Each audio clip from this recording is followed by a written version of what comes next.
Right now, Pittsburgh's best sports show is about to begin. Call us or tweet us. We've got things to talk about on the Ireland Contracting Nightly Sports Call, powered by FanDuel Sportsbook. Good evening, everyone. Welcome inside the Fan Cave. This is where we do what we do.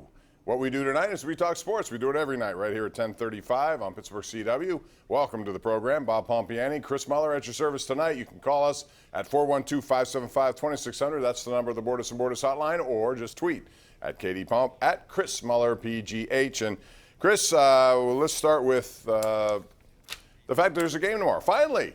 And typically most people aren't pumped about preseason. I normally am, because I think there are a lot of things to do. Plus, it's what we do. So I find it intriguing, but this year in particular, it seems to me that there's much more intrigue, and I'm not sure if I attribute that to the fact that people just, COVIDed out with a lot of talk that we see almost every day, or whatever the case may be. They miss football, and we saw it in a different form and fashion last year. How excited are you about preseason football?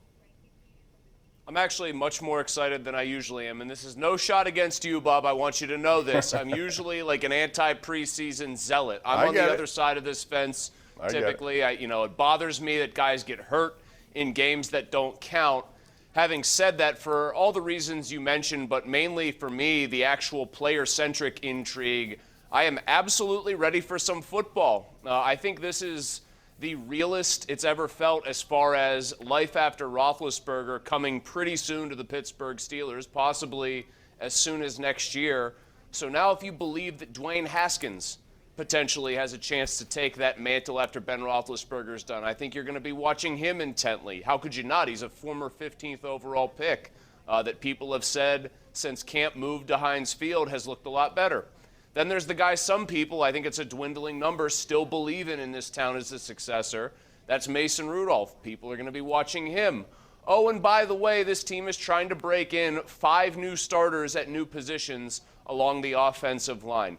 I think one side of the ball for this team is relatively set. Some questions in the secondary for that defense.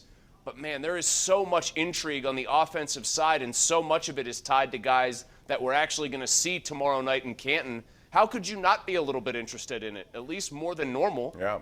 It's funny how it goes, too. Can you imagine if Haskins does, all of a sudden sprout the way people thought he would coming out of Ohio State? And maybe he left Ohio State a little too soon. He only had really one full season there. Whatever happened in Washington happened. But for a team that always drafts late in the first round, for them to somehow stumble upon a number 1 pick and a 15th overall number 1 pick, and he turns out to be the quarterback, I mean, that could be an unbelievable story, and it could really, expedite everything moving forward. Who was the woman who cheated in the Boston Marathon years ago? Rosie she Ruiz. Hopped on the subway. Yeah, Rosie Ruiz. She cheated. She hopped on and then hopped back on off the course, then back on. She took a huge shortcut. I mean, the Steelers would essentially be trying to take a major shortcut on the path that most teams have to travel to find their next franchise quarterback, right? They would be not having to tank a year and be like one of the 5 or so worst teams in the league. They'd be taking somebody else's trash and turning it into treasure. And when you, at the very least, and this is not to say Haskins is going to work out, but when you look at the why of why it didn't work out in Washington, look at what you have. Talented guy that everyone said probably was coming out a year early but was still too talented to pass up at 15 overall, goes to the exact wrong team that is just completely defined by organizational dysfunction, a bad meddling owner, all that stuff. And then he himself, the player, is clearly not mature enough to handle the situation in his actual hometown. You can see how it flamed out so easily there.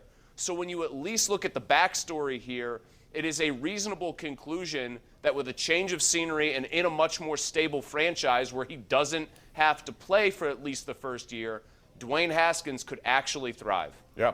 And I think it's going to be fascinating to watch the backup job, because I still think it's available to whomever plays better in this preseason. So that's something worth watching. Najee Harris is something worth watching. We'll talk about that and other stuff when we come back. It's 412-575-2600. If you'd like to join the conversation, call us right now. We'd love to talk to you. We do it nightly right here on the Ireland Contracting Nightly Sports Call, Pittsburgh CW.